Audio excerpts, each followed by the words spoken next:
What is going on, guys, and welcome back to another section where we are going to talk about a new topic called arrays. So what is an array? In this video we are going to talk about arrays and explain what is an array, why you should consider using it, and so on.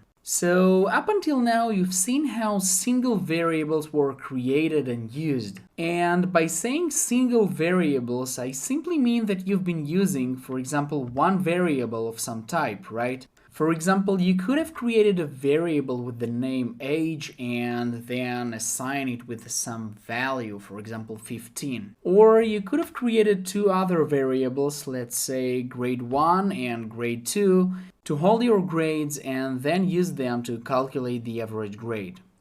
So we've created a couple of separated boxes, or variables as we also call them, right?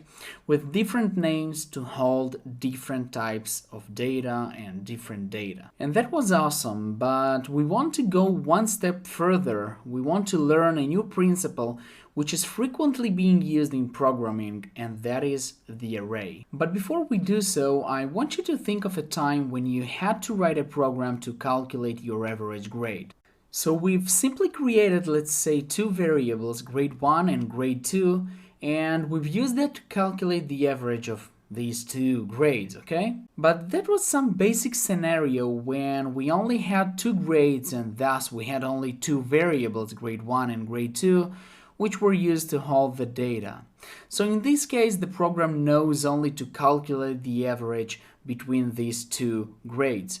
And if we would like to upgrading somewhat our program, maybe just a little bit, so it will be able to, let's say, calculate the average of 3 grades, then in this case we should simply add a third variable and maybe call it grade 3, right? And then we can just calculate, right, for example, after we added the third grade, then we can just calculate the average between these three variables, these three values, just by summing up all of them and dividing by 3.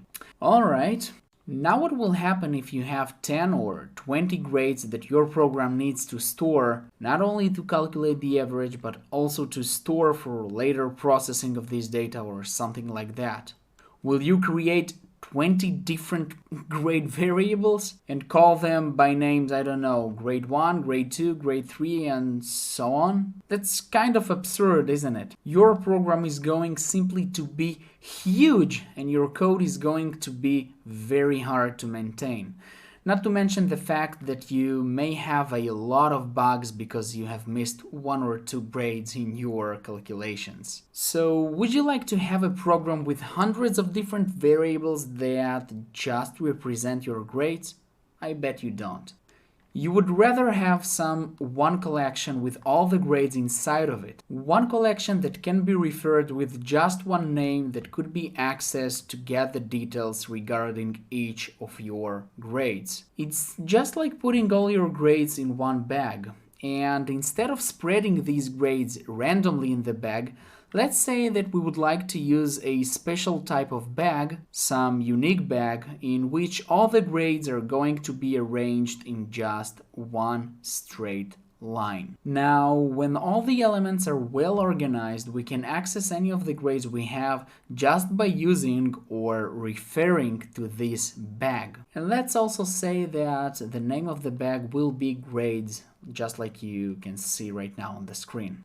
So we know that grades, the bag we've defined, may contain 1, 2, 5, or any other number of elements, or better say, any number of grades. And basically, if we need, we can access, read and write any element within this grades array. So we can take any grade in this bag and simply to see what value it holds. So we can say that each element in the bag will simply hold a grade. And how should you access any of these elements? Well, we will see in the next video, in one of the next videos, how it can be accessed, because any of the elements here in the bag has its own unique index, its own unique specifier within this well-organized bag, well-organized collection. And just by specifying the index in the bag, we will be able to access a particular element.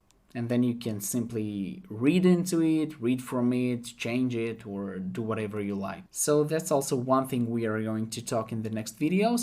And basically, to sum everything up, we first create some unique bag. Then we can put inside of this unique bag some elements, for example grades, and the elements we put inside this bag are not just scattered around. They are arranged in a strict order where there is a specified place, a specified index for each of the elements in the bag, in this array. And of course, this unique bag has some size, right? It may have different type of size. There are a lot of different bags out there, which is simply the number of elements the bag can hold.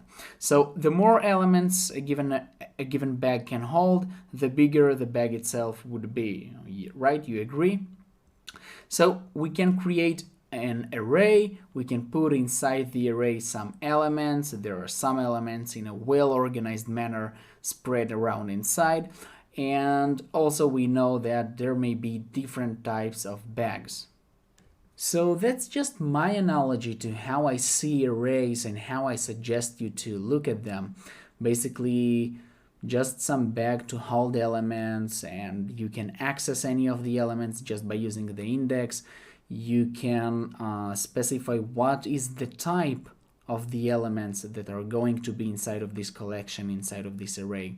And also the size of the array may change, so there are a lot of different bags out there.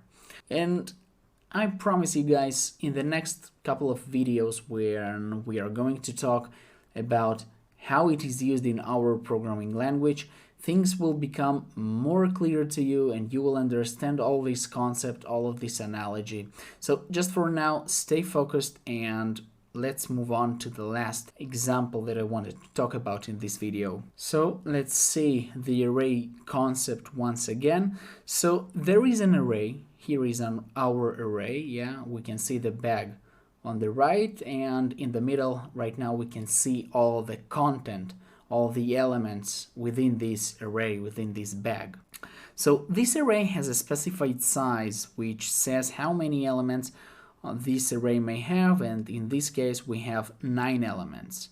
So the elements within the array are organized in such a way that this order of the elements matters. And basically you can access any of the elements just like we can see right now, and you can change it just by using the index of the element.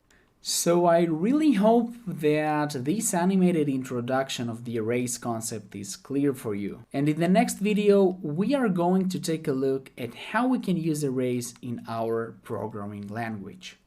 So as always guys, thank you so much for watching, and I'll see you in the next video.